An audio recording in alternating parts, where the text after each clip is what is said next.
resumen de lo que se estuvo discutiendo en la reunión que sostuvo el gobernador ahora con miembros de su gabinete. Él tuvo que continuar ahora hacia otra reunión, pero básicamente se habló de maximizar el uso de los fondos federales, el presupuesto que va a ser presentado mañana, va a ser presentado públicamente también en conferencia de prensa.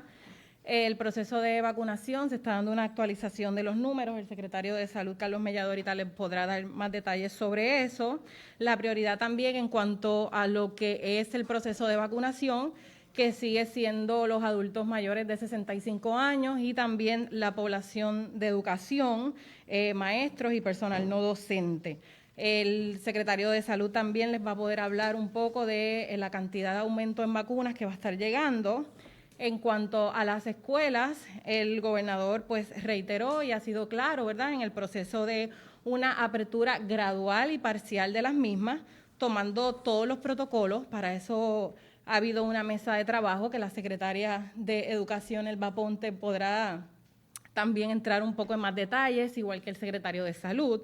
Lo importante es que aquí no se va a abrir sin que existan esos cumplimientos de esos protocolos, que el gobernador ha hablado de que esto no es una apertura total ni de los maestros ni tampoco de todas las escuelas, sino que tiene que ser algo concertado en términos de que los protocolos estén claros y de que la seguridad de los niños y la seguridad del personal que está trabajando en esas escuelas sea lo más importante, que sea algo, ¿verdad?, que se haga responsablemente.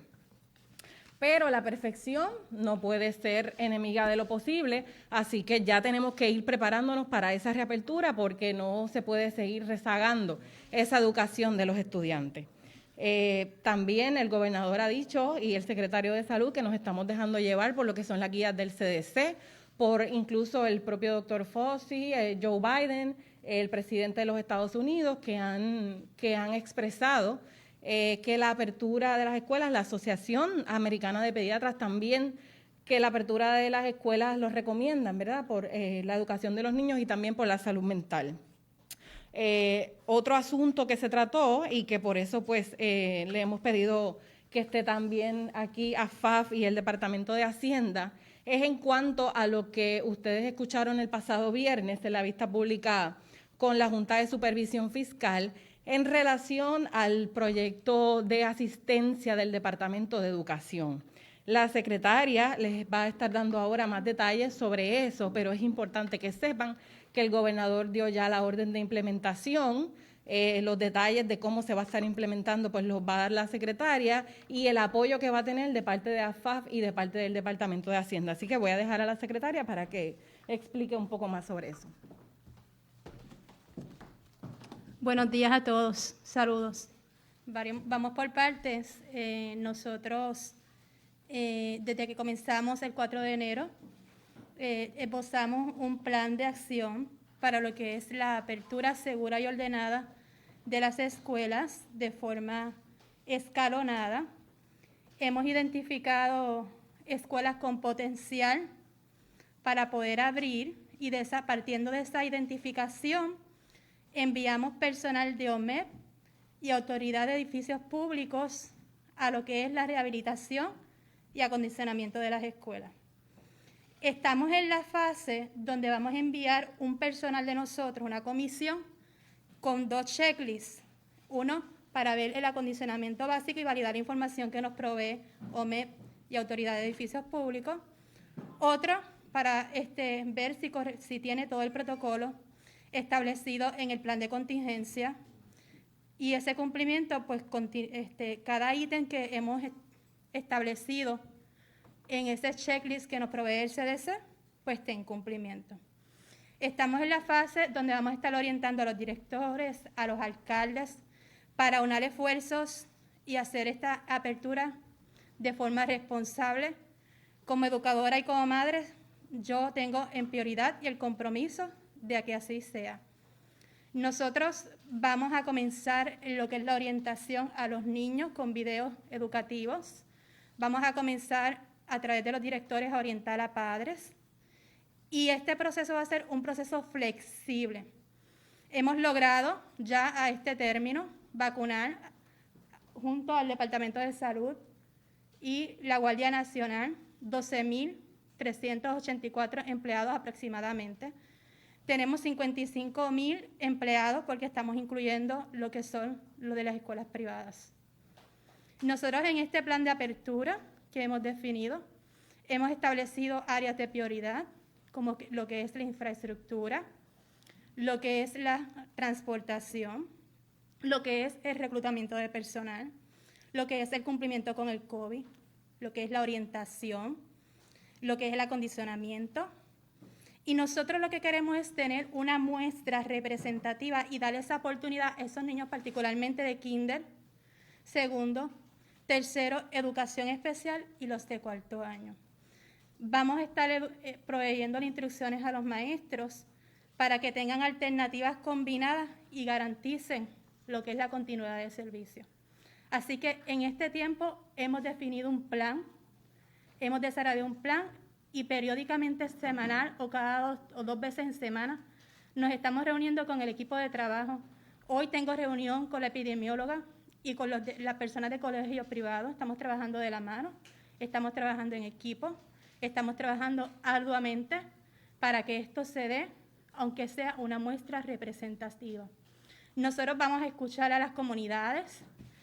Nosotros se nos han acercado comunidades del Grupo Montessori, el cual respaldamos abiertamente la modalidad. Nosotros hemos visitado algunas escuelas donde ya están listos y los mismos padres quieren llevar a sus hijos, ¿no? Nosotros estamos siempre de la mano con el Departamento de Salud para tomar determinación final. Vamos a proveer un listado, vamos a estar anunciando aproximadamente el 20 de febrero cuáles son las escuelas que vamos a estar abriendo y que pasaron por el crisol del checklist que hemos desarrollado. En esta servidora, la consideración hacia lo que es los niños y el movernos con sentido de urgencia y atención a lo que es una fase de apertura y abrir esa oportunidad a que esto se dé para que en agosto tengamos quizás un inicio escolar un poco más acercado a lo que es la normalidad. El desempeño académico de nuestros estudiantes se está afectando grandemente. Segundo, el aspecto social emocional se está afectando grandemente.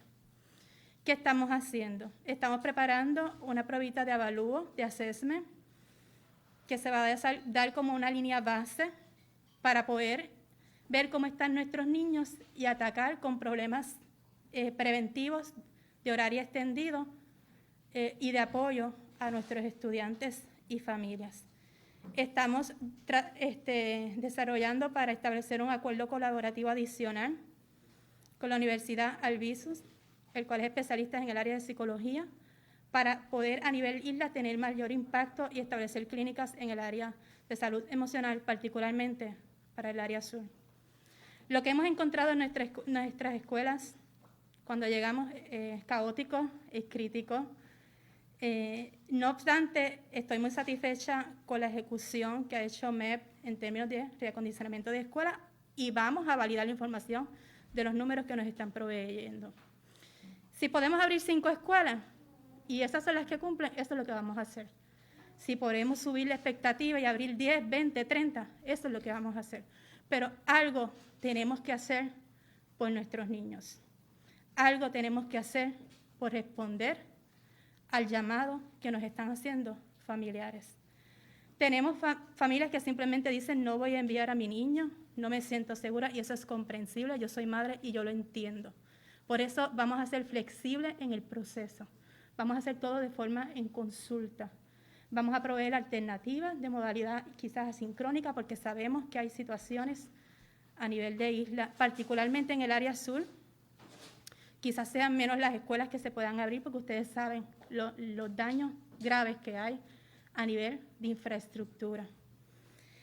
También quería puntualizar en lo que es la situación que estamos teniendo con lo que es la iniciativa de Time Attendance, el cual vamos a estar implementando.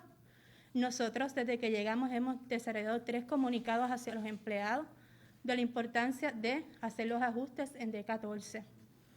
Nos hemos reunido con los grupos sindicales, representantes exclusivos, para indicarles que esto se va a implementar. Por eso habíamos pedido 2 prórrogas en este proceso, porque yo quería validar cierta información.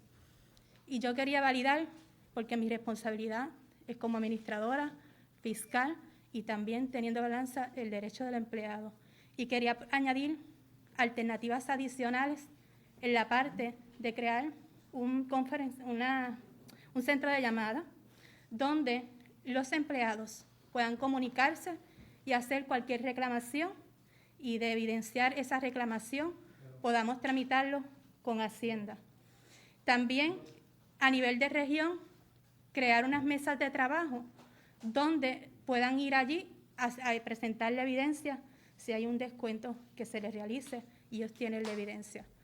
Así que en ese caso, por eso es que habíamos pedido una prórroga. Nosotros tuvimos conversación con la persona enlace de la Junta. Los empleados han estado trabajando con este proyecto y nosotros hemos firmado la autorización para tener 22 empleados adicionales que apoyen en lo que es la parte de nómina y sistema tal en este proceso, porque entendí que teníamos pocos empleados para atender esta situación. Estamos trabajando para autorizar un sistema de citas que se va a llamar así mismo de citas y se haga la coordinación, los empleados puedan registrarse y puedan entonces, si tienen que visitar la oficina tal, la cual está cerrada, y vamos a estar abriendo también de forma ordenada y siguiendo los protocolos del COVID. Así que eso es lo que estábamos haciendo en este proceso. Y vamos entonces, en el próximo comunicado, darle información a los empleados de cuál es la fecha para ejecutar esta iniciativa. Si tienen preguntas en relación, nos acompaña personal de Hacienda. Ok.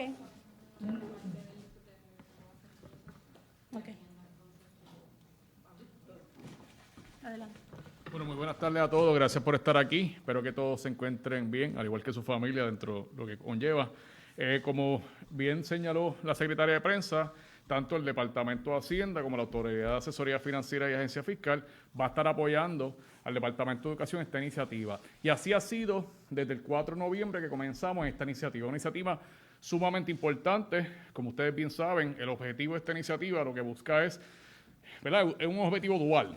Por un lado, busca asegurar que en la agencia más grande del gobierno de Puerto Rico se comience con una iniciativa de tiempo y asistencia que lo que requiere es que el empleado registre su asistencia. Muchos de ustedes lo hacen en el sector privado, no así en el sector gubernamental, así que estamos comenzando con lo que es la agencia más grande del gobierno central y obviamente, como ustedes bien señalan y reconocen, esto es un requerimiento de la Junta de Supervisión Fiscal según fuese incluido en el plan fiscal certificado. Así que es un requerimiento de la Junta de Supervisión Fiscal para asegurar que dinero que salga por la puerta, ¿verdad?, que cheque que salga, corresponda a tiempo trabajado. Así que aquí en ningún momento lo que se quiere penalizar al empleado del Departamento de Educación, al contrario, lo que queremos garantizar es que se pueda registrar y que quien trabaje, ¿verdad?, se le pague, y aquellos casos donde haya alguna reclamación, porque si un supervisor no revisó la asistencia o hubo alguna, ¿verdad?, discrepancia, se atienda conforme al derecho aplicable. Así que eso es bien importante. Segundo,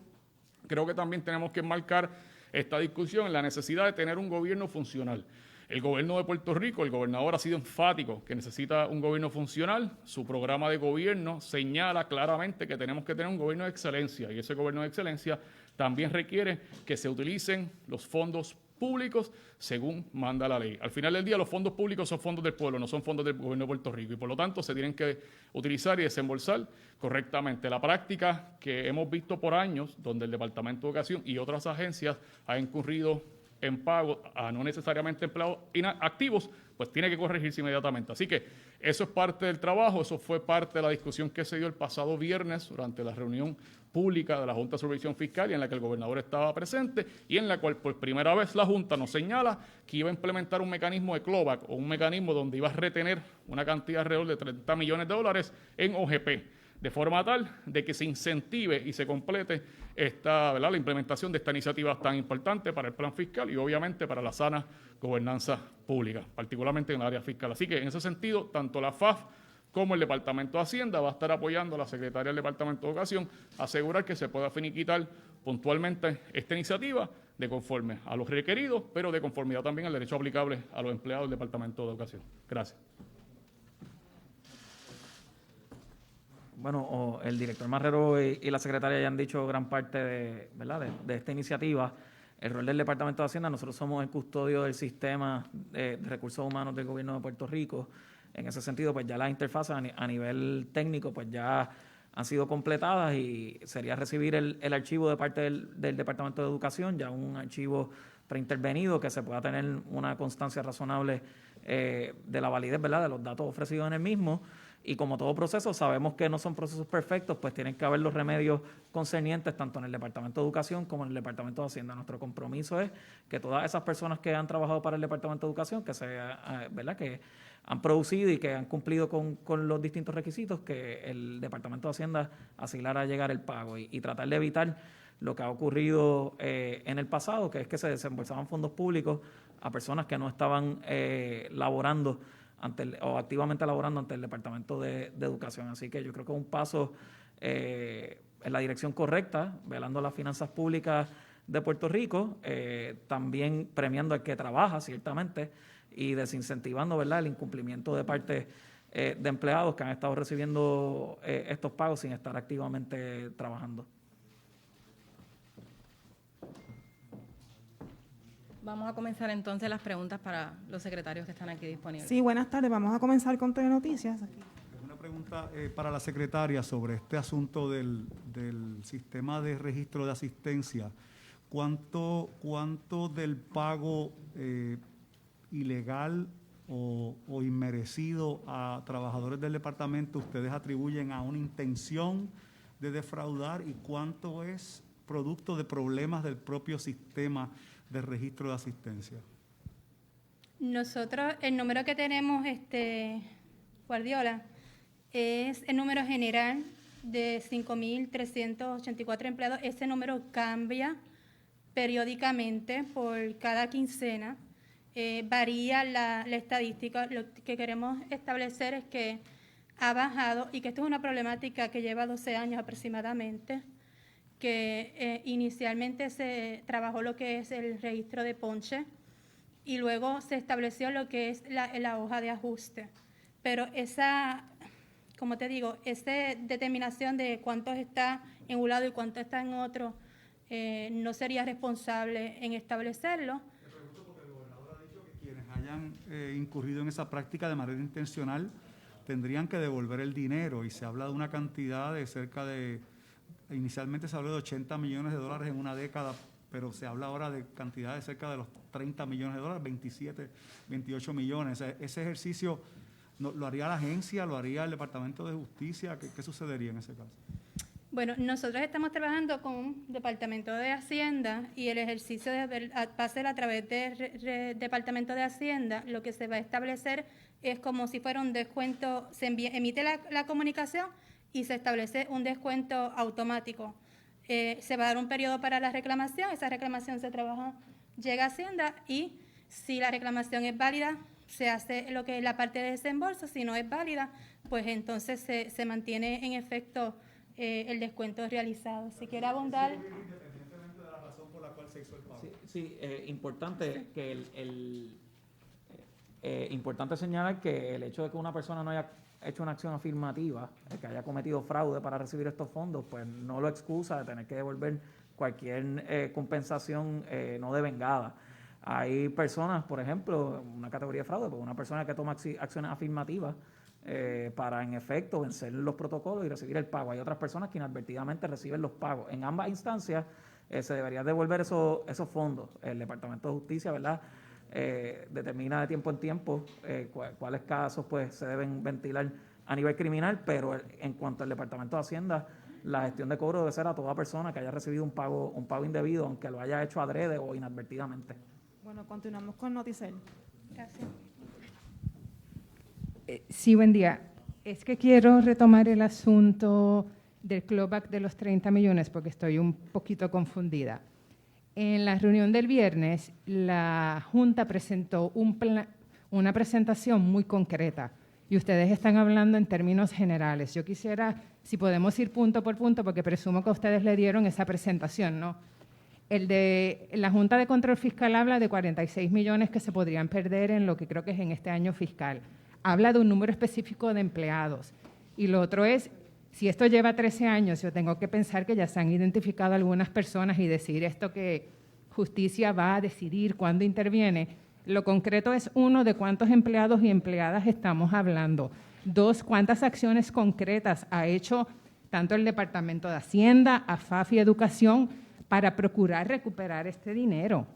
Y lo otro es en qué consiste el plan que era tan difícil que no se podía implementar, porque se habla de que se va a implementar un plan, no tengo idea ni de qué trata el plan, ni cuándo es el día exacto que se va a implementar. Eso por ahora. Ok, en términos del número, como establecí que el número puede variar de quincena en quincena, no obstante, el último número que teníamos era aproximadamente 5.286 empleados. ¿Qué medidas hemos estado tomando desde que comenzamos a laborar? Esta servidora ha emitido 3 comunicados, ha establecido y ha enviado un listado, ha solicitado a Sistema TAR que por lo menos me haga un listado para mandar a detener la nómina de un año atrás de todas esas personas que no están registrando ni ajustes y que se les refleja TRN para ir depurándonos y moviéndonos un año, 6 meses y luego a 3 meses. Perdone que le interrumpe.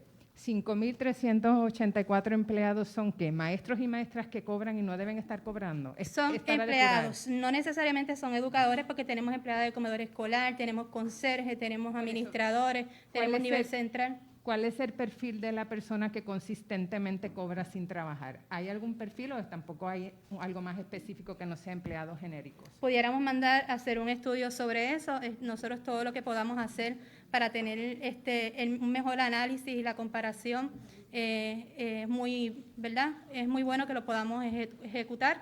De mi parte, en lo que hemos emitido 3 comunicados, hemos ordenado, como planteé, que se establezca un centro de llamadas para hacer cualquier reclamación.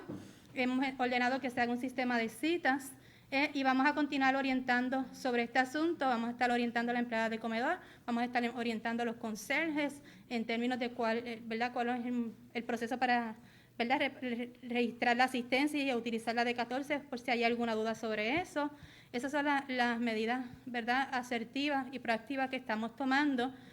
Nos estamos empapando en lo que es la implementación de la política pública y vamos a continuar orientando a superintendentes de región, a los directores y a toda la comunidad en general. Así que esa logística de orientación la vamos a implementar periódicamente. Nosotros vamos a seguir trabajando con el equipo, con todas las otras recomendaciones que surjan en el transcurso. Lo que queremos es lograr mayor disciplina en el proceso y que el Departamento de Educación se refleje como una agencia responsable, porque una de las encomiendas que tiene esta servidora es elevar la imagen tan lacerada del Departamento de Educación. Por el momento también, aparte de eso, estamos trabajando con este plan de apertura. Si hay un plan, hay muchos anejos dentro del plan, lo que es el plan de contingencia, lo que son los checklists, lo que es la orientación, lo que son las recomendaciones de horario, lo que son las orientaciones a los padres. Así que son muchos elementos que se van anejando a este plan que hemos construido con el equipo de trabajo y que periódicamente vamos ajustando, vamos a estar incorporando lo que son los gremios sindicales y otros grupos de interés para constituir un comité de salud y seguridad. Vamos a estar trabajando con lo que es la orientación en términos de una plataforma de OCHA para el rastreo. Así que es mucho trabajo el que estamos haciendo para que esto se pueda dar, porque son muchos elementos que se tienen que considerar para esta apertura en el escenario más difícil que se encuentra educación, pero es nuestra responsabilidad y vamos a actuar proactivamente y ajustando todo lo que tengamos que ajustar para que esto se pueda dar. Por el momento vamos a estar trabajando con el equipo de académicos unas pruebitas de diagnóstico base línea para saber en qué estatus están nuestros niños y partiendo desde el grado anterior y entonces tomar decisiones, y vamos a estar ofreciendo a las escuelas, al parte de las escuelas identificadas como 3 estrellas, donde se pudo justificar el horario extendido. Eso lo estamos haciendo con UPR, entre otros aspectos y proyectos que estamos trabajando de la mano. Bueno. Entonces, que no se está tomando medidas contra la persona Por el momento estamos trabajando con implementar esta iniciativa. Hay una política pública de proceso disciplinario donde se van a establecer lo que es la exhortación verbal, la exhortación escrita y las decisiones a nivel de administrativa si no hay un cumplimiento luego de levantar. Ese es el proceso. Tiene que haber una exhortación verbal, una escrita y esa es la política de asistencia a la que vamos a continuar divulgando para lograr regular esta situación que pues está ocurriendo. Esas son las medidas que vamos a tomar, director, que no apruebe alguna asistencia, porque ese es el proceso donde se somete el ajuste de 14, pues entonces pues también hacerle la exhortación al administrador. Los superintendentes también van a estar apoyándonos con las mesas de trabajo. Nosotros queremos estar implementando lo que es el proceso, ¿verdad?, de forma ordenada y proveyendo también las alternativas al empleado de que pueda hacer las reclamaciones, ¿verdad?, en derecho. Continuamos con Mega TV. Secretario de Hacienda, buenas tardes a todo el mundo, ¿no? Secretario, si yo digo, por ejemplo, que se le va a hacer el descuento, como usted está hablando del descuento, el descuento a estos 5.286 personas identificadas en el Departamento de Educación, ¿van a tener el descuento? ¿Lo estoy leyendo bien a usted o no? Sí, bueno, recordemos, los procesos de preintervención se hacen a nivel de Departamento de Educación. Ellos básicamente nos envían un archivo. Yo creo que lo importante de este proceso es que va a ser un proceso de preintervención más estricto de lo que ocurría en el pasado. Y eso ayuda a detener el sangrado de lo que estaba ocurriendo por muchos años. Se habla de 10 años, pero a mí, ¿verdad? Nada me hace pensar que esto no ocurría antes de los mismos 10 años que se han Pero analizado. en principio, secretario, entonces, si el Departamento de Educación le envía los 5.000 y pico a usted, entonces usted va a hacer los descuentos a esas personas, ¿no?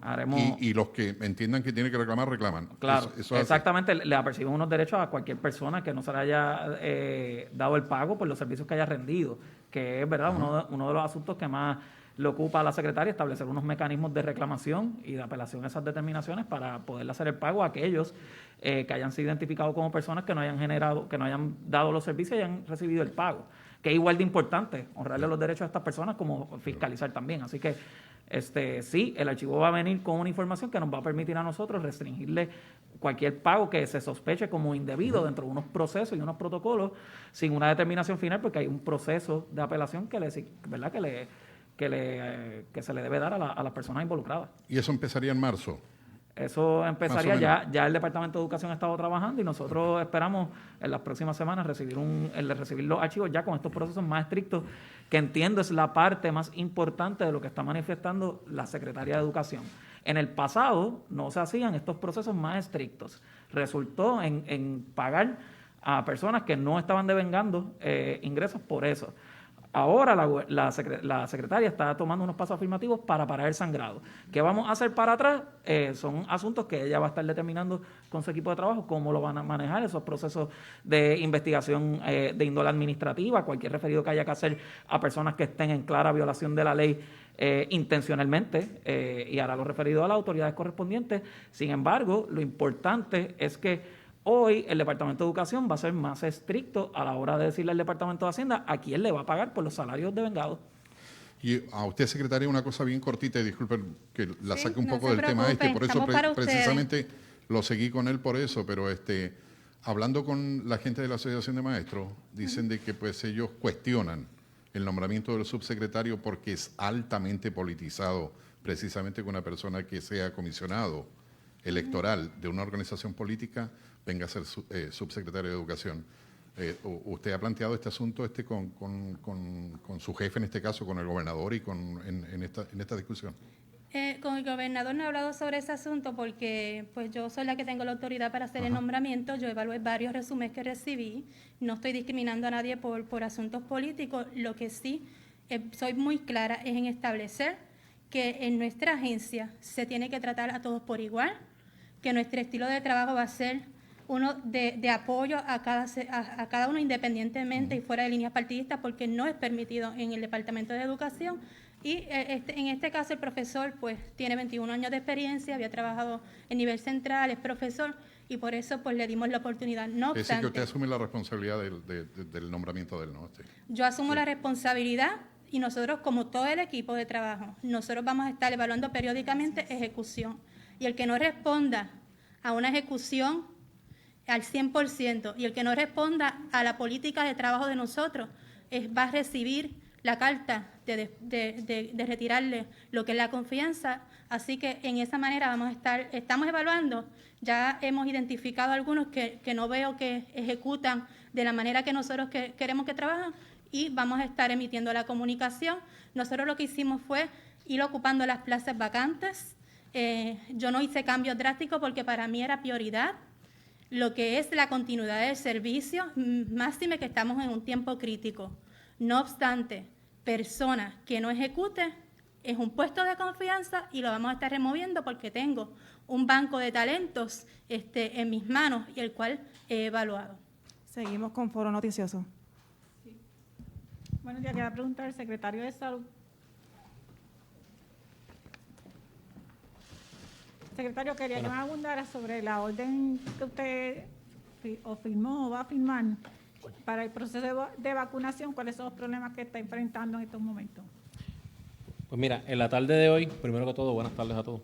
En la tarde de hoy vamos a estar firmando una orden ejecutiva, una orden administrativa, debo decir, para que los centros de vacunación de la Guardia Nacional, que se utilizan para primeros respondedores, y voy a decir cuáles son los centros, el Coliseo Pedrín Zorrilla en Caguas, el Centro de Bellas Artes de Caguas, Bayamón, Coliseo Rubén Rodríguez, Ponce, Complejo Ferial, Mayagüez, Palacio de Recreación y Deporte, Arecibo, Coliseo Higuina Petaca y San Juan. En esos centros se estaba vacunando primeros respondedores. Ahora se van a vacunar pacientes mayores de 65 años. La orden ejecutiva administrativa precisamente lo que establece es que no se puede vacunar absolutamente a nadie que no pertenezca a este renglón específico. ¿Ok? Y en ese aspecto nosotros vamos a tener inspectores del Departamento de Salud verificando que este proceso se dé de esa forma. Número 2, otra de las cosas que quería añadirle es que viene un aumento de la parte de Moderna de 3.800, déjame buscarle el número específico, discúlpenme, 3.800 vacunas de Moderna. Pfizer no va a aumentar la cantidad, es Moderna en este caso específico. Y esa cantidad de vacunas van a ir para el programa federal de Retail Pharmacy Program, que eso pertenece a ese contrato, lo tiene Walgreens, CVS, Costco y Walmart. Esas son las farmacias que van a estar vacunando con esta cantidad de vacunas, este aumento de 3.800 vacunas semanales. El renglón exactamente, esa farmacia para el renglón de pacientes de mayores de 65 años. Debo aclarar que en los coliseos vamos a estar con turnos PR buscando, ¿verdad? Siguiendo la lista de los turnos que ya muchos pacientes han establecido y vamos a irlos llamando para irlos ubicando dentro de estos lugares que les dije, obviamente de acuerdo y cerca de la localidad. En este esfuerzo nosotros vamos a estar solamente con este aumento. Estamos hablando de que nosotros vamos a tener 36,000 vacunas específicas para los pacientes mayores de 65 años. Y quiero aclarar algo, ¿verdad? Este aumento va a venir ahora, pero al día de hoy, esta semana, nosotros tenemos 41,450 vacunas. Para el esfuerzo de adultos mayores, para que ustedes tengan una idea, al viernes se ha vacunado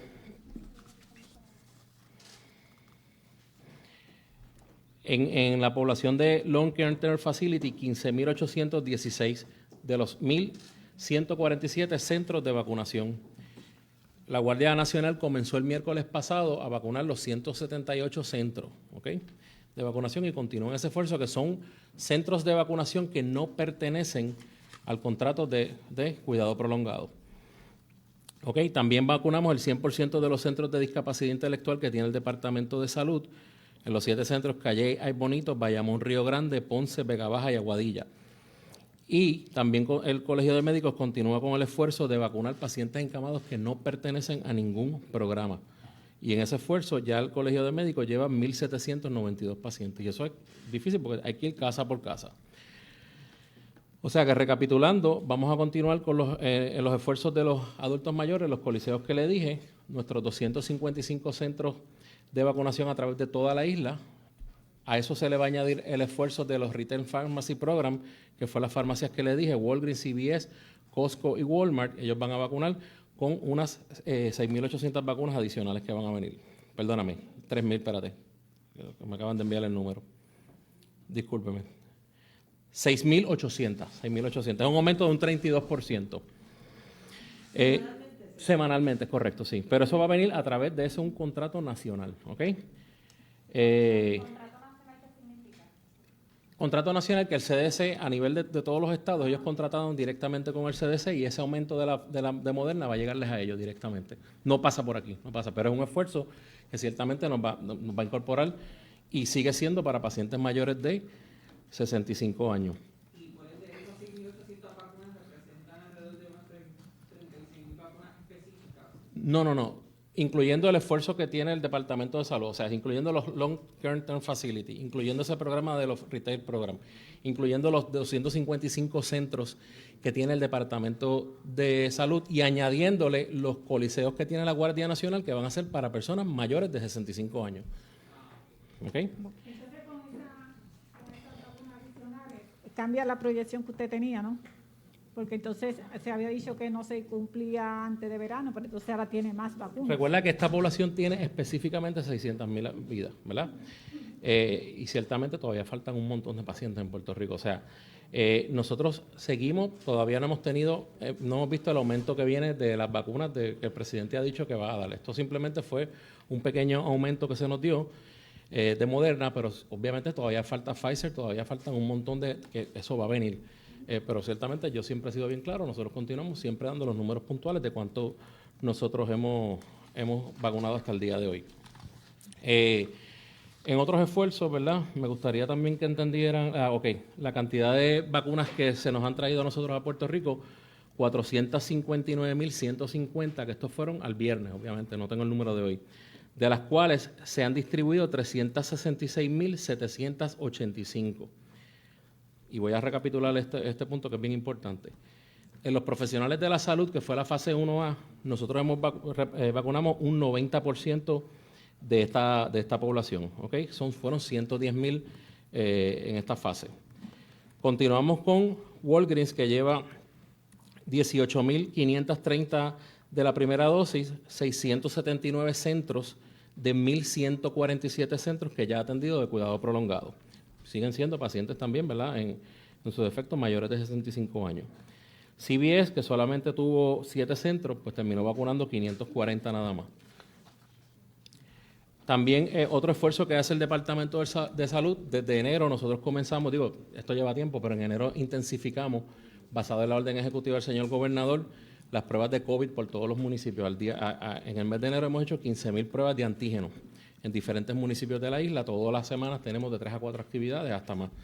Y vamos próximamente a hacer una actividad simultánea de 13 centros. Eso va a ser en febrero para poder tener lo que se llama, el 20 de febrero, para poder tener lo que se llama un mapa epidemiológico. En el esfuerzo de vacunación, también, que se me había olvidado añadir, nosotros vamos a estar vacunando en diferentes pueblos donde sabemos que los accesos son limitados, ¿verdad? Y que sabemos que existe una cantidad de pacientes mayores de 65 años. Vamos a estar el miércoles en Guánica. ¿Por qué Guánica? Porque Guánica fue uno de los lugares que fueron, ¿verdad?, por el terremoto pasado, y personalmente pues yo estuve en esa región y pues me parece prudente ir por esa región, y obviamente pueblos que le puedo decir como Maricao, Las Marías, Yabucoa, Humacao y otra cantidad de pueblos que tienen pacientes de 65 años que sabemos que es complicado para ellos poder moverse, pues nosotros vamos a estar yendo a esos centros a vacunarlos. Es bien importante que también sepan que continuamos con los tratamientos de anticuerpo monoclonal, ¿verdad? Sabemos que esta es una proteína sintética que bloquea la entrada del virus a las células, ¿ok? Al día de hoy nosotros comenzamos con este esfuerzo y llevamos 129 pacientes ya con el tratamiento anticuerpo monoclonal. Que en las actividades de COVID-veo nosotros identificamos pacientes positivos, pacientes que tengan el criterio clínico que es mayor de 65 años o mayor de 55 con algún tipo de enfermedad comórbida y que lleven menos de 10 días con la prueba positiva, síntomas de moderado a severo. Esa es la indicación del tratamiento. Y al día de hoy hemos identificado 129 pacientes que se les ha dado ese tratamiento y que evitan hospitalizaciones y ciertamente también evitan muertes y otra serie de complicaciones. Básicamente eso es lo que tenemos con el reporte si tienen alguna pregunta. Para los primeros respondedores, los maestros que ya le puso la primera dosis, ¿tienen Sí, la segunda vacuna? Qué bueno que me hace esa pregunta. La segunda dosis siempre viene garantizada. O sea, si tenemos 41.450 esa semana, la semana del 21 en el caso de Pfizer y la semana del 28 en el caso de Moderna, pues se adicionan 21.000 en el caso de Pfizer y en Moderna 21.450. O sea, la segunda dosis viene añadida. No es que de esos 40.000 nosotros tenemos que sacar para la segunda dosis, no.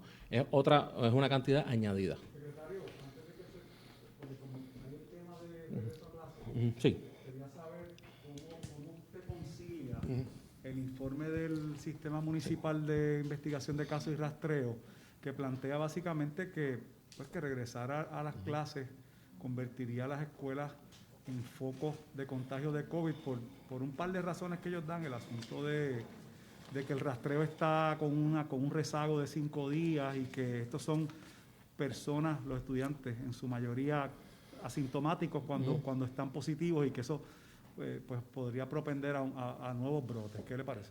Mira, yo siempre, ¿verdad? Desde que comencé en la posición he sido bien claro referente a cuál es la posición del Departamento de Salud y la mía, la propia.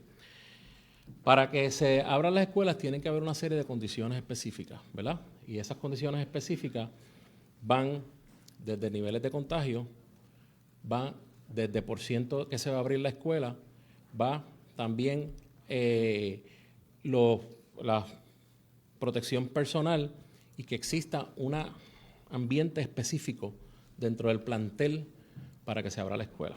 No obstante, siempre dije en un momento dado que las metas puntuales había que ponerle una fecha específica para poder lograrlas, porque si no, nos convertíamos en una mera planificación.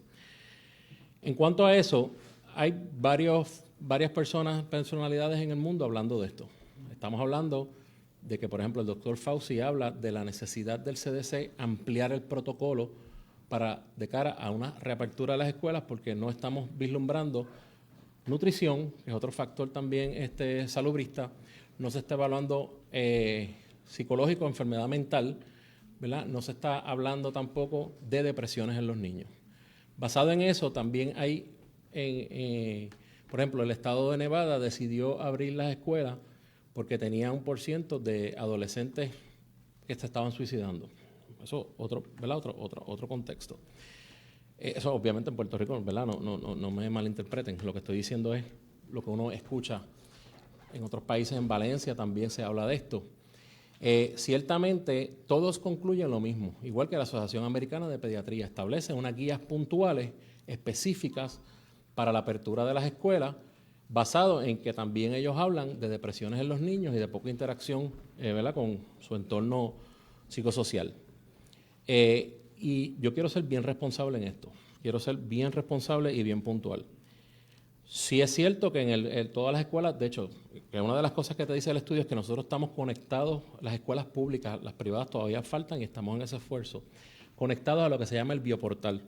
Para que tengas una idea, empleados de escuelas públicas positivos fueron 84, 21 de escuelas privadas, estudiantes 70 positivos y 290 positivos de escuelas privadas. Son estudiantes que se sabe a qué escuela pertenecen, aunque no están en las clases, pero nosotros en el bioportal sabemos que ese estudiante, Pedrito Rodríguez, pertenece a la escuela X, pues ese estudiante está positivo y esa fue información que viene de los 14 días hasta el momento que se hace el informe.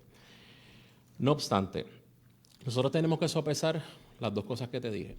Desde el punto de vista salubrista, ¿qué estamos ofreciéndole a nuestros niños? Número 1, número 2, que los padres estén completamente de acuerdo si quieren enviar a sus niños a la escuela. Aquí no se está hablando de abrir las escuelas y obligar a nadie. O sea, hay escuelas que han venido y se nos han acercado a nosotros, y en esto la Secretaría de Educación está constantemente reunida con este servidor y con los epidemiólogos, que de hecho ahorita tenemos una reunión precisamente en este tema. Tenemos un equipo específico, una epidemióloga específica para las escuelas, otra epidemióloga que nos está ayudando con los protocolos, y el protocolo va dirigido específicamente a, por ejemplo, hay escuelas que te dicen que los padres en un 70% no quieren enviar a sus niños a las escuelas. Hay escuelas que te dicen que los padres en un 60% les gustaría enviarlas. O sea, tenemos una discrepancia entre escuelas públicas y escuelas privadas. Por lo tanto, lo que nosotros estamos diciendo es crear un protocolo específico, puntual, en donde proteja, primero que todo, al estudiante con todas las protecciones adecuadas, que la escuela y el plantel cumpla específicamente con el requerimiento que dice el CDC, la Academia de Pediatría y el Departamento de Salud de Puerto Rico. Que todos estén insertados en el bioportal para hacerle pruebas constantemente a todos estos estudiantes y maestros. Y a eso se le añade el esfuerzo de la vacunación, que si bien es cierto que es un buen esfuerzo, ¿verdad? Como quiera hay unas variables que se hablan en los estudios, que son los adultos mayores. Por lo tanto, ahora mismo la transmisión del virus es comunitaria. O sea, lo mismo le puede dar a un niño en la escuela que le puede dar en un mall, que le puede dar en una tienda. O sea, si permitimos una parte en esos lugares, también tenemos que tener un poquito de visión y evaluar la posibilidad de disminuir lo que está pasando con los niños y que obviamente yo no tengo las estadísticas específicas de lo que está pasando, pero es una teoría bien válida. O sea, los niños se están deprimiendo. No hay más que ser padre para tú saber. Bueno, el doctor... Es que no hemos abierto la escuela, pero el doctor Fauci lo está diciendo, la Asociación Americana de Pediatría lo está diciendo, el Colegio de Médicos en Puerto Rico lo está diciendo, una psicóloga también que habló en El Nuevo Día también lo está diciendo. O sea, se hace sentido completamente. O sea, el Departamento de Educación tiene el programa de los comedores escolares, nutrición. El Departamento de Educación también, muchos de los problemas psicosociales se evalúan con trabajadores sociales en las escuelas. O sea, se hace apremiante abrir las escuelas y todo el mundo lo está haciendo. De hecho, el presidente de los Estados Unidos ha dicho que en los próximos 100 días tenemos que tener un plan para abrir las escuelas. Ahora, como te digo eso, te digo otra cosa. Si las escuelas no están listas, el Departamento de Educación no va a dar la recomendación de abrirlas. Vamos a evaluar caso por caso, escuela por escuela, protocolo por protocolo y que se cumpla con los requisitos que ya yo le dije. En 2 semanas, tan pronto tengamos el protocolo, lo estamos evaluando, en 2 semanas ese plan va a estar publicado. Bueno, hay algunas escuelas, vuelvo y repito, hay algunas escuelas que están preparadas, tanto públicos como privadas, que están diciendo nosotros estamos preparados, nosotros queremos que evalúen esos protocolos y en esa nosotros estamos evaluando los protocolos. Bueno, y aquí y allá todavía yo no te puedo decir si vamos a continuar no. con el orden de preguntas establecido. Seguimos con Cybernews. Pero varias dudas sobre lo que ya han planteado. Era para tener claro, como yo usted dio una orden de que administrativa de que si no son 65 no se vacunen por personas que han ido a los centros de vacunación y como esa vacuna si se descongela y está lista para utilizarse y posiblemente 20 personas se vacunaron en 20 listas a ver dónde los vacunaban primero y posiblemente en un lugar había menos gente de la que ya habían preparado las vacunas y le dicen pues vente para que no se pierda la vacuna. En esos casos, como ya le dieron la primera dosis, la segunda está garantizada, no importa qué, o te chavaste y tienes que volverte a vacunar 2 veces. La segunda dosis siempre es garantizada. Si la pones en ese sitio, la segunda dosis tiene que ser en ese lugar. La próxima pregunta que tenía es para la secretaria como tal de Educación. ¿Cómo van a hacer la parte de la reclamación que tiene la persona que se entienda que no asistió a su trabajo? Porque si bien tengo entendido, ese proceso se daba con unos documentos que le daban una copia al empleado y en la escuela se quedaban con el original, pero no necesariamente el empleado se quedaba con esa copia, sino que eso se quedaba en la escuela. Y escuché en algún momento dado que con el revolú de las escuelas muchos de esos papeles no necesariamente están en las escuelas porque las cerraron, etcétera, etcétera. O sea, ¿cómo va a ser entonces un empleado que no necesariamente guardó todas esas copias de asistencia para poder validar que en efecto trabajó y que no se penalice a una persona porque el sistema no tuvo la capacidad de poder ellos mismos corroborar la información que tenían? O sea, ¿cómo van a hacer para que entonces la persona que no necesariamente tenga la copia esa del ponche pueda probar que en efecto trabajó? O sea, ¿cómo lo van a hacer? ¿Cuál va a ser el proceso de defenderse? Ok. Quiero establecer que ya el uso de papel, la certificación que ha sido utilizada antes, ya básicamente el empleador puede ver a nivel electrónico, que es bien reducido lo que es el uso de papel. Lo puede visualizar en su misma La plataforma de D14 puede abrir hacia atrás y tiene las evidencias de qué fue lo que ocurrió. No es requerido, simplemente siempre mi mensaje es que guarden evidencia ellos y que puedan imprimir eso si es necesario para llevarlo a la región o cuando levantemos el centro de llamadas, pues entonces le pueda enviar a través del email que nosotros le vamos a suministrar. Vamos a estar haciendo un anuncio más específico del cómo pues ellos van a hacer este trámite. Nosotros en ese asunto, el papel que se utilizaba antes, y de hecho cuando las escuelas cerraron, pues ya básicamente no se está utilizando. Es bien mínimo y particularmente cuando ocurre es cuando quizás algún empleado llega nuevo y por alguna razón, que es algo que tenemos que corregir, todavía no se visualiza en el registro de ponche. Porque precisamente se va a quedar que cuando estaban chequeando en los documentos y esa era la petición de por qué no se debe implantar, de que cuando estaban chequeando el sistema había un montón de discrepancias de descuentos que no se sabía necesariamente por qué estaban ahí, o que la persona decía, no, eso no está correcto porque yo lo trabajé, pero entonces me le pedían el papel. Y entonces por eso que quiero saber, en este caso, si la persona no tiene el papel, pues se queda con el descuento, o qué otra manera de probar que en efecto sí trabajó tiene el empleado. O sea, la evidencia digital, y nosotros en el comunicado que le enviamos. Porque ese es el asunto, por eso es que le estoy preguntando, porque he escuchado muchas quejas de que en el sistema digital no necesariamente o hay mucha discrepancia de lo que está en el digital a lo que el empleado entiende son sus horas trabajadas. Por eso es que le pregunto. Puede tirar, por lo menos la herramienta de que pueda ver a nivel digital, no obstante, si hay algo que por alguna razón se le haya bloqueado contraseña y no pueda entonces visualizar lo que está ocurriendo, pues entonces el director le tiene que certificar y enviar ese documento. Pero nosotros nos hemos dirigido a trabajar de manera digital. Antes, cuando comenzó el sistema de registro de ponche, no había lo que era el sistema de 14 y por eso es que se utilizaba mucho el papel y se tenía que someter mediante papel para que entonces a nivel de región se pudiera trabajar y llegar a nivel central. Si yo no estoy de acuerdo con lo que dice ese sistema digital, entonces, ¿cómo yo puedo ir en contra del sistema digital? Porque usted me está diciendo que tiene que tirarme el sistema digital. ¿Cómo yo voy en contra de lo que dice ahí si no estoy de acuerdo con lo que dice en el sistema digital? ¿Cómo yo puedo probar que lo que está en el sistema está equivocado?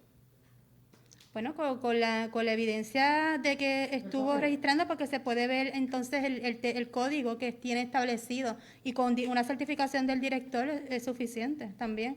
Nosotros ahora mismo nos hemos movido primero a que tengamos este sistema de 14 y segundo, en derecho el empleado va a tener diferentes foros para poder hacer la reclamación. Lo importante son las evidencias. En ese caso, pues sea digital o alguna certificación de director escolar, para nosotros es suficiente. Bueno, seguimos con Noticentro. Le hemos establecido también en el memorándum unos emails y unos números telefónicos y cuando tengamos listo el call center, el centro de llamadas, así también se le proveerá. Usted que dijo que iban a incorporar luego a las organizaciones del Departamento de Educación, le pregunto por qué no los han incorporado, si es que entendí, si es que no los han incorporado y van a incorporar más adelante, ¿por qué no los han incorporado en este momento? Porque si los dejan para después, dado el hecho de que algunas organizaciones no tienen mucho interés en empezar las clases presenciales, ¿por qué no incorporarlos ahora? O sea, ¿por qué estamos con los colegios privados en reunión y no con las organizaciones del Departamento de Educación? ¿O fue que no lo entendí mal? Bueno, nosotros ya en enero tuvimos una reunión con los grupos sindicales y con gremios. Para el día 5 tenemos otra reunión sobre este tema y le solicitamos que trajeran, ¿verdad?, un listado de personas que quisieran colaborar de sus mismos miembros de unidad apropiada en el proceso de constituir el Comité de Salud y Seguridad. Y ahí es que se van involucrando en esa participación. En este comité, pues ellos nos van también a validar cierta información y cualquier indicador que ellos vean que no hay un cumplimiento del COVID, nos los puedan entonces comunicar para poder corregirlo. Pero lo hemos insertado en el proceso. Esta servidora le dio foro a todos los grupos en enero Tengo que puntualizar que cuando llegué no había un plan de vacunación, surge que nosotros queremos trabajar con un plan de apertura y teníamos que esbozarlo primero en sus partes para ir ampliando tanto los grupos sindicales como otros grupos de interés como el área de educación especial, que también estuvimos dialogando con ellos. Bueno, seguimos con Noticentro, En el por plan favor. de contingencia, ya los gremios lo conocían, se había discutido previamente con lo que el pasado secretario. De hecho, yo había tenido la oportunidad de pasar, no obstante, este plan se fue enmendando y está enmendado hasta el 31 de diciembre. Ese plan ya creo que está en nuestras páginas, cumpliendo con todos los requerimientos del CDC. Nuestro mensaje va a ser un mensaje de apertura, Permiso, de vamos apoyo. a continuar las preguntas con Noticentro y luego podemos retomar. Necesito que lo aclare porque, ¿verdad? Cuando usted dice que el 5 de febrero va a tener esa reunión, hasta el 5 de febrero nadie de las organizaciones del Departamento de Educación ha tenido acceso a ningún documento sobre el protocolo de cómo va a ser para la reapertura de las escuelas. O ya usted le dio la copia con todos los anejos que usted ha dicho y el 5 de febrero se van a reunir para entonces ellos decirles en qué están a favor y qué están en contra. Esa es la parte que todavía no. Nosotros con los que constituyen representación sindical, Ley 45, le estuvimos dialogando sobre las áreas de prioridad que habíamos identificado para trabajar lo que es el plan de contingencia, el plan de apertura.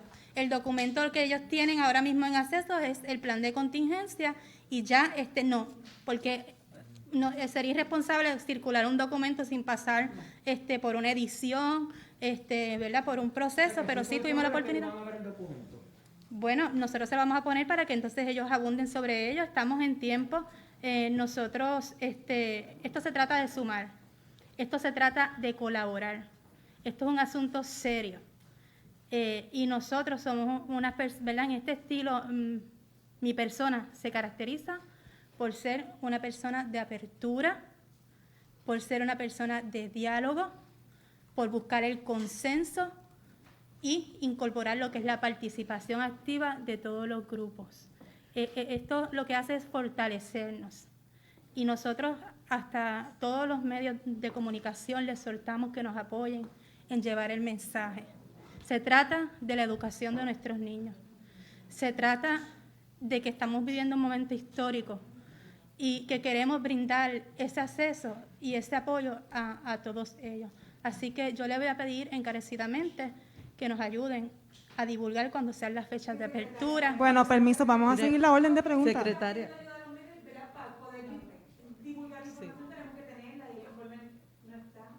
El plan de contingencia se lo podemos facilitar. Nosotros vamos a ser bien conservadores con la lista de escuelas, porque como le dije, estamos pasando por el proceso de que los directores escolares, las familias, ver cuántas están dispuestos a comenzar. Estamos en ese proceso, en un término, ¿verdad? Como le establecí, desde enero hasta ahora. Tan pronto tengamos el listado de las escuelas, se lo vamos a ¿Todavía no facilitar saben a cuántas ustedes. son? ¿Cuántas escuelas son? No quiero ser responsable. Hemos identificado unas escuelas como alto potencial para poder abrirlas. No obstante, como le indiqué, cuando pasen con el crisol, que tiene que pasar del checklist de identificar cuál escuela cumple con el protocolo, cuál escuela sí fue acondicionada, pues entonces No van a divulgaremos. ser para todas ser las escuelas responsables. ni van a ser todos los grados. Lamentablemente no van a ser todas las escuelas y tenemos que entonces irnos con los grupos más vulnerables. Sí. Quisiéramos que fueran todas las escuelas, pero nosotros tenemos un gran reto en lo que es la infraestructura. Desde el huracán María tenemos escuelas en interlocking, tenemos escuelas con áreas clausuradas, tenemos en el área azul escuelas no aptas, así que el escenario es bien complicado. Yo quisiera tener todos los espacios adecuados para movernos de forma más responsiva en el acceso a todos los estudiantes, pero en este caso tenemos que entonces identificar cuáles son los que son más vulnerables para comenzar desde ahí. Secretaria, no me queda claro cuál es el plan que van a implantar para corregir el aspecto de la nómina y recuperar los 30 millones de dólares que les van a retener. ¿Y para qué fecha ustedes esperan tener acceso a ese dinero? Secretaria, permiso, antes de que usted responda, Ok. me acaban de informar que eventualmente se va a hacer una conferencia de prensa en donde la secretaria va a estar dando más detalles sobre todo este asunto. Así que, Okay. sobre lo que se está discutiendo. Que no le queda claro. Bueno, con la apertura de escuelas yo creo que... Bueno, aquí. Nada, Claro, yo estoy aquí para ustedes y si me tengo que quedar hasta las 3 me quedo. Pues ¿Sabes vamos- qué? Lo que me interesa es aclarar cuál es el plan, el proceso para corregir el aspecto de la nómina. Este sistema que se supone que ustedes implantaran que le pidieron prórroga a la Junta, exactamente en qué consiste, sencillo, ¿verdad? Ok. Si nos puede explicar. ¿Y cuándo ustedes esperan tener eso implantado de tal manera que puedan recuperar los 30 millones de dólares? Porque yo tengo que asumir que el departamento no tiene dinero para votar, ¿verdad? Sí, en ese aspecto, nosotros con Hacienda lo que se hace es que se hace un archivo, se le emite ese archivo de interfase a Hacienda y Hacienda, que es el que paga, hace el descuento. Previo a cuando tenemos ese archivo, el empleado va a estar recibiendo una carta de aviso que va a tener un descuento. Y entonces en esa quincena pues se emite el descuento. ¿Pero descuento de qué? Pues el ¿De de, lo que se le pagó indebidamente? sí, de lo que le aparece con código TRN, Ok. que es el código que Pero- establece en rojo que no entonces registró algún ponche de Recuperar 14. lo que se pagó de más Ok. o lo que se pagó incorrectamente. En términos de la Junta- ¿Cómo van a hacer para que esto no siga ocurriendo en adelante? Por eso mismo. No. En el caso, del archivo, ¿cómo funciona esto? Perdón, ¿me escuchan? En el caso de los archivos, eso incluye información sobre los horarios que estas personas trabajaron, que estamos hablando de tiempos corrientes, y eso nos ayuda a nosotros a evitar emitir pagos corrientes a personas que no dieron esos servicios corrientes. En cuanto a los retroactivos, ciertamente se tienen que tomar unos pasos adicionales para analizar hay un asunto de debido proceso de ley a esas personas que recibieron pagos que nosotros podríamos sospechar. No necesariamente hay una determinación, hay que escuchar también a la otra parte para tener más precisión, ¿verdad? Y más certeza de lo que exactamente ocurrió. La Junta hizo un análisis en conjunto con el gobierno de Puerto Rico y se llegaron a unas conclusiones, pero también falta ver, como todo proceso administrativo, la otra parte. In the meantime, ¿verdad? En este momento, ahora corriente, lo importante es parar ese potencial sangrado de cara al futuro. Y es mediante estos protocolos donde, en efecto, los supervisores en el Departamento de Educación comienzan a ser más rigurosos en los procesos de gerencia, ¿verdad? De sus recursos humanos, y se comienza a transmitir esa información con estos procesos más rigurosos y evitar que se sigan haciendo pagos inadecuados. Bueno, seguimos con Metro. Sí, secretaria de Educación, quisiera saber, ¿no?, que nos explicara un poco más sobre cuáles son esos criterios que ustedes han establecido para determinar cuáles son las escuelas con potencial de reabrir. Nos ha dicho que no nos puede decir ni siquiera cuántas son, no entiendo bien por qué, pero Bueno, ¿cuáles esos yo son tengo un criterios? número estimado. ¿Son criterios salubristas, son criterios de la infraestructura de las escuelas? ¿Cómo se llegó a esa lista? Bueno, tenemos 2 checklists, que los tengo ahí en el maletín. Tenemos uno para infraestructura, acondicionamiento, que es el que vamos a ir marcando si los baños están adecuados, si tienen los materiales de limpieza, si tiene lo que es el protocolo del COVID, si no hay riesgo ¿verdad? En lo que son los salones de infraestructura. Esos son algunos de los protocolos que tenemos en términos de acondicionamiento. Él tiene el patio, si el comedor está funcionando, si hubo fumigación, todos esos detalles específicos que se hacen para un back to school. En términos del protocolo del COVID, siguiendo la guía del CDC, pues si tienen los termómetros, si tiene la enfermera, si tiene material de limpieza, si tiene los conserjes, ese periodo, si tienen mascarillas disponibles, aunque la aceptación es que vayan con la mascarilla, pero si surgiera, pues poderle proveer. Si tiene lo que son los guantes, todos esos asuntos, ¿verdad?, que son meritorios para el cumplimiento del COVID, que dominen lo que es el programa de rastreo. Todos esos asuntos, pues, son los que estamos considerando. Yo tengo el checklist, eso se lo puede facilitar, eso va a ir ampliando. Pero eso es lo que hemos determinado para esta fase, siguiendo una guía del CDC que se mandó, ¿verdad?, hacer la traducción para estar en cumplimiento con ese asunto.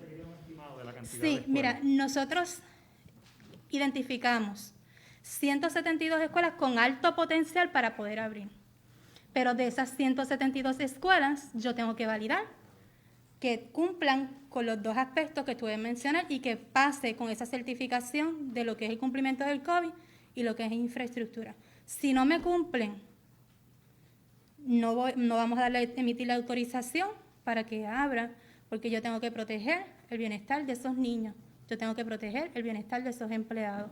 Así que por eso es que estamos trabajando de la mano, porque unos aspectos de salud y quienes son expertos son los epidemiólogos, y hay unos aspectos de infraestructura y acondicionamiento que quienes son expertos son la parte de OMEP y la parte de Autoridad de Edificios Públicos y AFI, que hemos estado trabajando con ellos en equipo.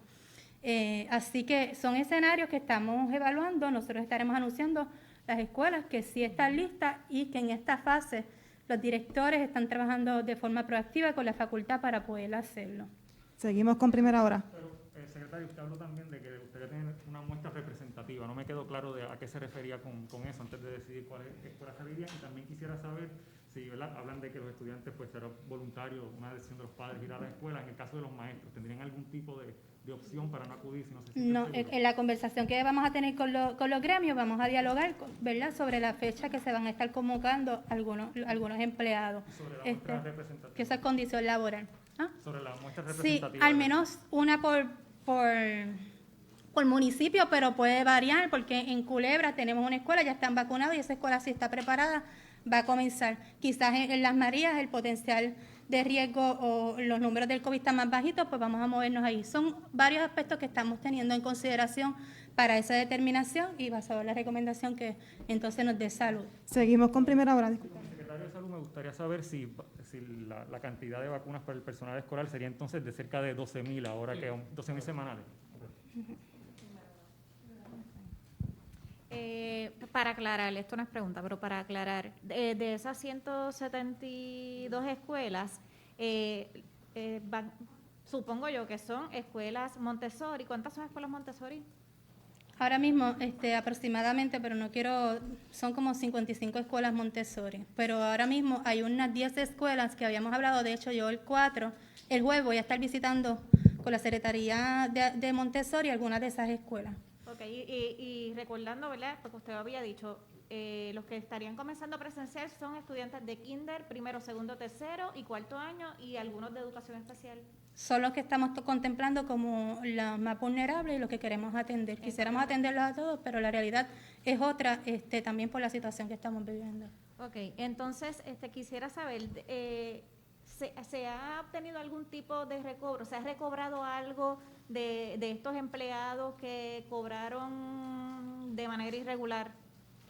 Ahora mismo, nosotros, desde el momento que se establezca la implementación, vamos a partir con lo que es el proceso de recobro como tal y vamos a proveer los números, ¿verdad?, según... Va a partir de estos 5.000, porque sabemos que eran muchos más. Lo que quiero saber, el gobierno, ¿cuánto ha recobrado en estos pasados años?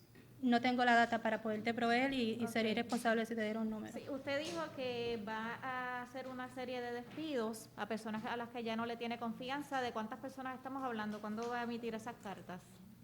Nosotros hemos identificado 2 personas que no están respondiendo a lo que es el estilo, ¿verdad?, de trabajo y posiblemente este viernes le emitamos la comunicación. ¿Cuántas personas? Por el momento 2 personas. Ok, al Departamento de Salud.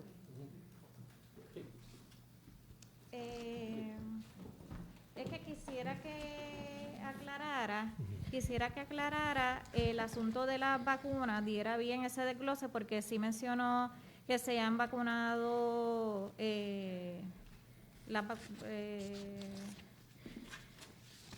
lo tengo aquí. Si quieres lo leo de nuevo, el desglose. Sí, porque es que no dijo cuántos iban en los centros de cuidado prolongado, pero no especificó cuántas vacunas se administraron en total en los discapacidad intelectual, cuántos se han... O sea, el desglose completo, cuántos respondedores se han vacunado. Pues mira, ok. En los cuidados prolongados, que habíamos dicho que tiene Walgreens y CVS solamente vacunó 540 porque ellos decidieron no vacunar más pacientes. Walgreens al viernes tenía 18.530 pacientes vacunados. De los centros de discapacidad intelectual que maneja el Departamento de Salud, se han vacunado 1.926, que son los CTS, o sea, un 100% de esos 1.926. Exactamente, sí, correcto.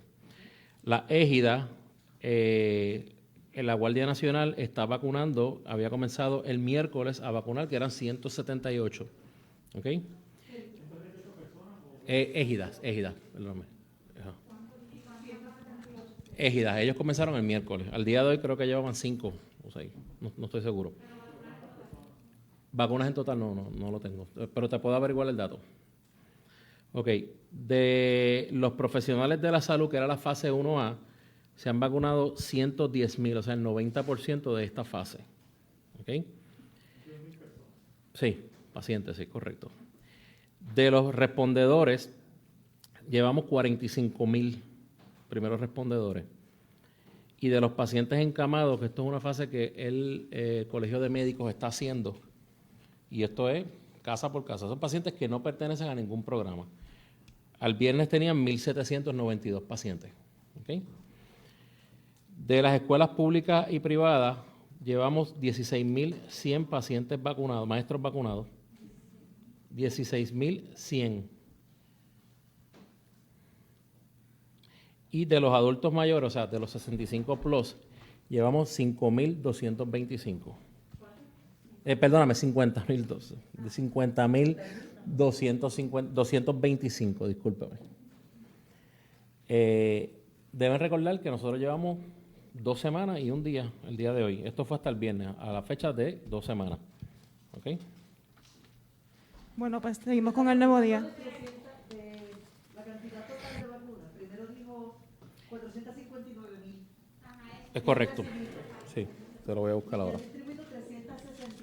Vamos a ver el número puntual específico. Es correcto. Se han recibido 459,150 dosis y se han distribuido 366,785. ¿Y esa diferencia está dónde? La diferencia siempre, como le he explicado, los jueves siempre va a llegar vacunas de segundas dosis y de primeras dosis. Y esas vacunas no se pueden entregar porque se mantienen ultra congeladas y se van repartiendo en el transcurso de la semana. Generalmente pertenecen, es correcto, bueno, ahí tenemos de la segunda dosis, 41,000, tenemos 41,450 que se van a ir repartiendo porque cayó Moderna y cayó Pfizer. Y lo otro es las dosis de lo que está vacunando la Guardia Nacional, que son primeros respondedores, que hasta el día de hoy, ya esa fase, nosotros vamos a comenzar en el día de mañana con pacientes mayores de 65 años. Puede haber vacunas de esa parte. Mire, ¿y por qué esa orden que usted va a decir administrativa? ¿Es que tienen un problema con personas que están vacunando fuera del...? Lo que sucede es lo siguiente. Sí, ha habido de eso un poco. El detalle es que entendemos que ciertamente ya hemos adelantado bastante lo que son los primeros respondedores típicos, bomberos, policías y maestros. Uno siempre dentro de la vacunación busca dos cosas. Proteger a la ciudadanía, ciertamente, ¿verdad? Y el otro objetivo principal es que son empleados importantes, son funcionarios importantes, que si sucede algo, pues los tenemos que tener todos protegidos. Esas son las dos consideraciones que se hacen.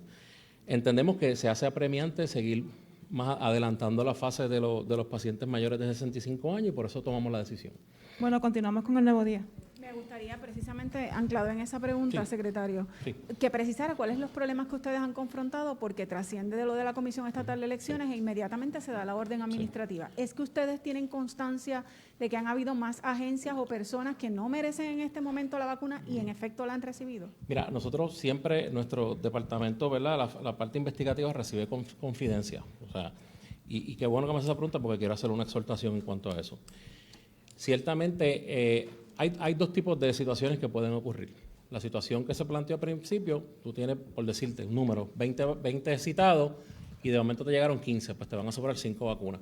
Y ahí siempre el CDC establece la importancia de buscar, lo ideal es que busque de la misma renglón esos 5 pacientes, ¿verdad? Pero sabemos que estamos investigando varias situaciones en donde sabemos que tantos centros privados han vacunado a otras personas que no pertenecen a ese renglón, y eso es importante. Con lo de la Comisión Estatal de Elecciones, sí nos había llegado la información de que sí se estaban vacunando y nosotros dimos la instrucción puntual de que no pueden vacunarse, punto. Aquí se va a vacunar pacientes mayores de 65 años y los maestros son lo único que vamos a atender hasta ahora.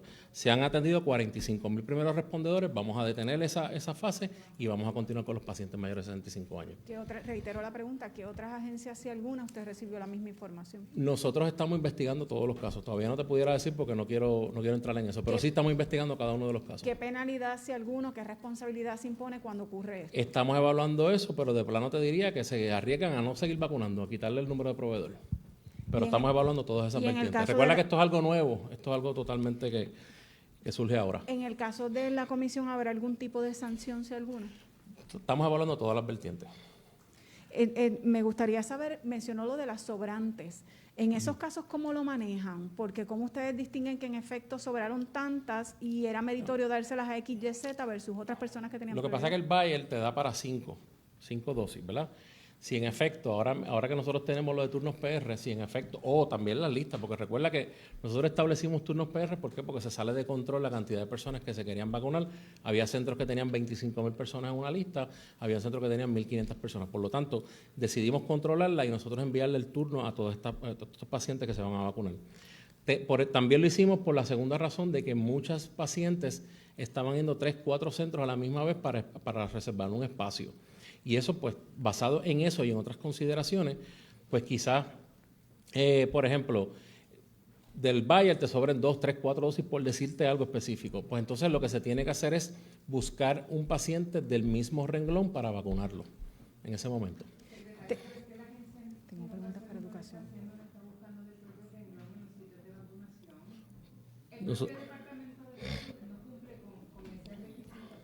¿En qué caso específico?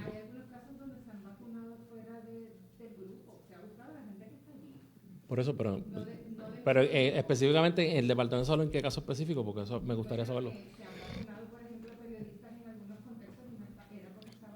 Cuando envié que sucedió, y el que estaba era yo, nosotros decidimos vacunar a los periodistas que estaban allí. ¿Por qué? Y eso fue lo que yo establecí. Para mí se hace totalmente apremiante cualquier periodista que cubra o la policía o que cubra algún evento en los hospitales. También tenemos que protegerlos, son pacientes vacunados y esa instrucción la di yo específicamente. Periodistas que estaban allí compartiendo la actividad con nosotros del coviveo, de la vacunación, a mí se me hacía prudente vacunarlos allí. Fueron alrededor de 7 o 8 periodistas. Bueno, en otras actividades no tengo conocimiento, pero si usted me da la información, pues evaluaríamos la consideración específica que se tomó en ese momento y se evaluaría completamente. Pero yo entiendo que se repite y vuelvo ¿verdad? Y quiero ser bien transparente con esto. Yo sé lo que está pasando. Yo sé que hay lugares en donde se están vacunando personas que no tienen que vacunarse. Y por eso, bueno, nosotros estamos, vuelvo y te repito, tenemos nuestros agentes del Departamento de Salud evaluando cada uno de los lugares, evaluando cada uno de los casos, y la exhortación que yo hago a la ciudadanía es que tenemos que ser prudentes también. O sea, nosotros tenemos que valorar y seguir las instrucciones. Si la instrucción es mayor de 65 años, no puede haber una persona vacunándose en eso, y en ese aspecto nosotros queremos ser bien puntuales. Y lo otro es también que vamos a tener agentes, ¿verdad?, que van a estar desplegados por todos los centros evaluando esto. Y la persona que, perdóname, discúlpeme, la persona que lo haga afuera, pues se expone a que no vacune más. Tengo preguntas para la Secretaría de Educación. Sí. Mire, usted comenzó su alocución mencionando que iban a reanudar las clases y que iban a establecer este plan y demás, pero no me queda claro si en efecto sigue en pie marzo como la fecha límite. ¿Cuándo entonces es, una vez ustedes evalúen esto, hagan el anuncio el 20 de febrero de cuáles son las escuelas que se escogieron y demás, ¿cuándo estarían comenzando las clases presenciales? Pudiera ser el 3 de marzo, por decirlo un ejemplo. Nosotros tenemos que movernos a esa línea que nos hemos trazado a principios de marzo. Si tenemos que moverlo porque surgiera algún inconveniente, pues así lo notificaremos también. O sea, la fecha puede cambiar. Claro, porque hoy estamos aquí y espero que no ocurra nada, pero si ocurre algo, pues tendríamos que hacer los ajustes. Bueno, seguimos con la... Mencionó también que usted estaba para limpiar la lacerada imagen del Departamento de Educación. Explíqueme cómo se hace eso colocando de segundo en mando a un excomisionado electoral. Bueno, como establecí inicialmente, nosotros no queremos discriminar porque una persona estuvo trabajando como comisionado. Nosotros lo que estamos mirando es la experiencia educativa que tiene el profesor. En ese caso, si yo veo que hay una inclinación atender de forma en mejor condición a una persona por condición política, pues en esa manera llevaremos el mensaje y tomaremos la determinación, porque la política de trabajo que nosotros queremos hacer es una equitativa y participativa para todos. No quiero que nadie se sienta incómodo de esa manera. Por eso es que todo el personal está sujeto a lo que es la evaluación. Pero en este caso, pues no vamos a discriminar tampoco porque una persona haya tenido una experiencia de trabajo en el colegio.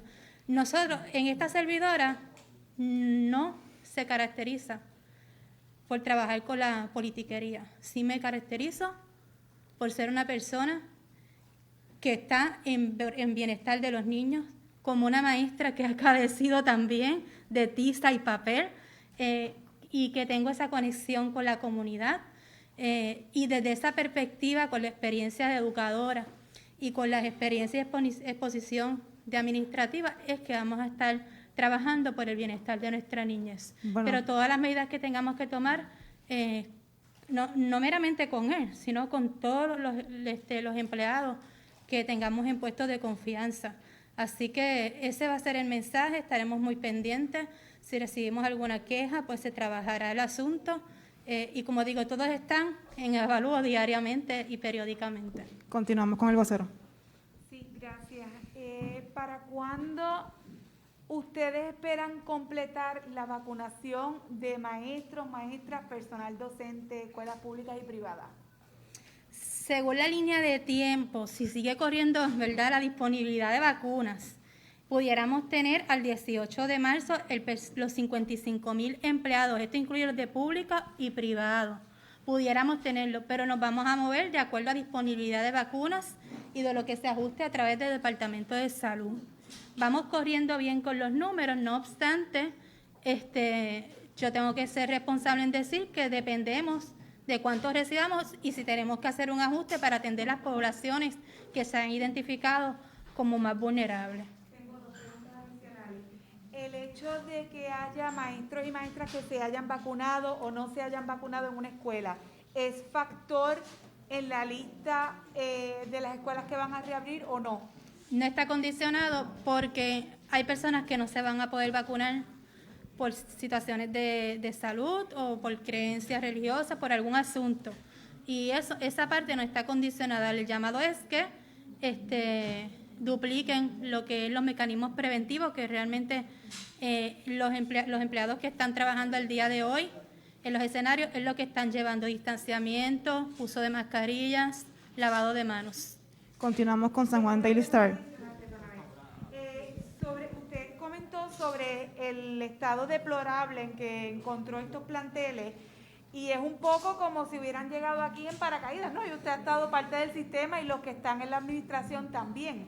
Entonces, ¿por qué no se ha atendido la situación de los planteles que están en precario desde hace tantos años, ¿verdad? Y además se afectaron más con los terremotos.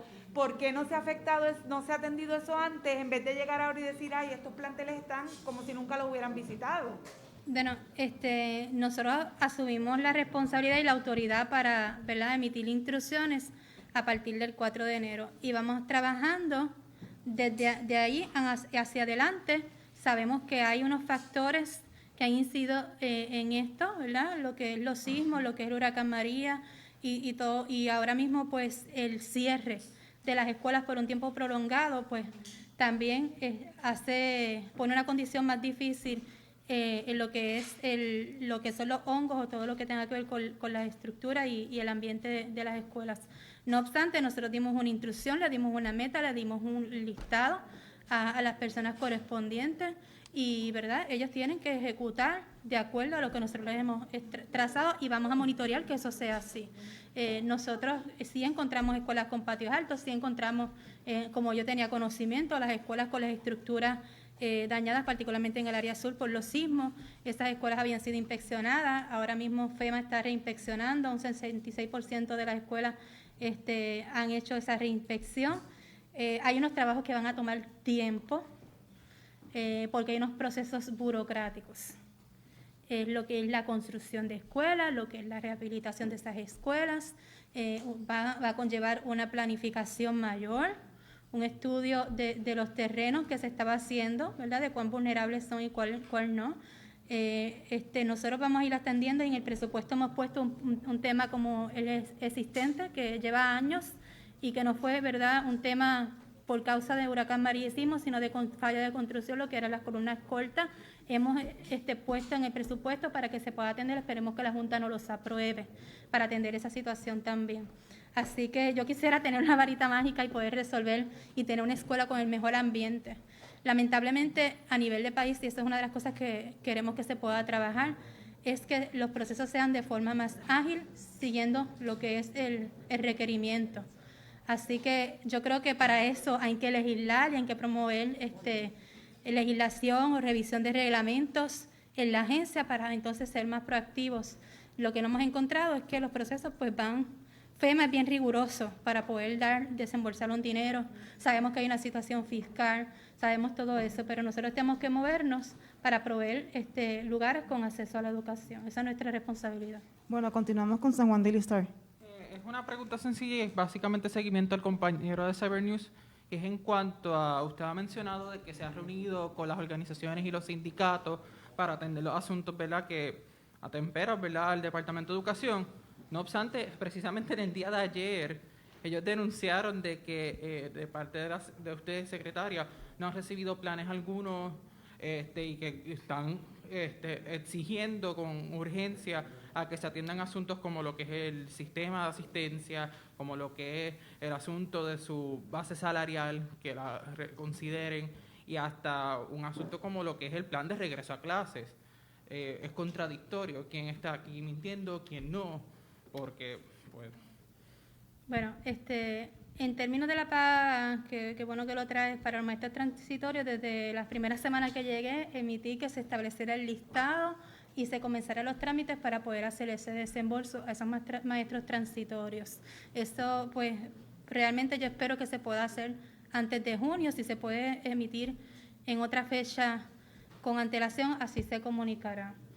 En términos del diálogo que hemos tenido sobre el plan de apertura, pues yo tengo que decirles que de ellos mismos sale lo que activar el Comité de Salud y Seguridad, pero yo me voy a concentrar y quizás pudiera tomar como mecanismo preventivo, establecer minutas de las reuniones que tengamos. Quizás eso, pues, ahí pues tendríamos las partes, la información certificada de lo que se discute allí. Nosotros, esta servidora, desde el día que llegó, estamos trabajando desde 6:30 a 10 de la noche. Estamos trabajando sábados y estamos trabajando domingos. Así que el esfuerzo, aparte de la apertura, yo tengo que trabajar otros temas de educación. Y nosotros vamos a dirigido a eso. Y parte de lo que hemos hecho es reunirnos con personal el Comité de Timón de Educación Especial, con otros grupos también. Pero tomaré como mecanismo preventivo levantar una minuta de lo que se pueda discutir allí. Bueno, concluimos con el Centro de Periodismo Investigativo. Buenas tardes. Quería una preguntita rápido primero al secretario de Salud. Era pedirle que por favor identificara cuál va a ser la epidemióloga que va a estar a cargo del área de educación. Tenemos a dos. Les voy a dar ahora específicamente el nombre. Está la doctora Encijar Hassan, está la doctora Fabiola Cruz y la otra específica te la voy a dar ahora.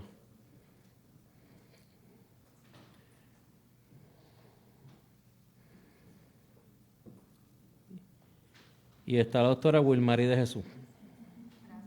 Y entonces, a la secretaria de Educación, quería saber si ya sea OMEP, AFI o edificios públicos están también entrando a evaluar las escuelas cerradas durante la pasada década para ver, ¿verdad?, en qué condiciones están y rehabilitarlas, porque definitivamente hacen falta espacios educativos, especialmente en el sur. ¿Qué ha pasado con eso?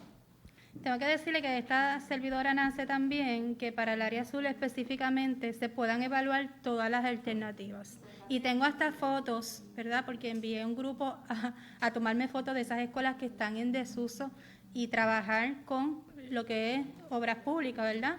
Porque las escuelas cerradas, pues ellos también tienen un proceso que tenemos que tramitar y evaluar esas escuelas para ver cuánto es que tenemos que identificar como fondos presupuestarios y tomarlo en consideración. Estamos evaluando todas las alternativas y particularmente la asignación fue para esa área azul donde hay menos oportunidades, tener fotos de qué escuelas pudieran ser posibles. Pero eso va a depender de también poder hacer una inspección y un proceso y un acondicionamiento porque están en un abandono total. Hay que ver si es costo efectivo, porque si tiene agua, si tiene luz, si realmente tiene todo lo que es la cablería y aparte de eso que pasen una inspección. Pero sí, parte de lo que hicimos como identificación de alternativas viables que, ¿verdad?, pudieran ser para el área azul, se consideró que se hicieran esas visitas y contamos con algunas fotos.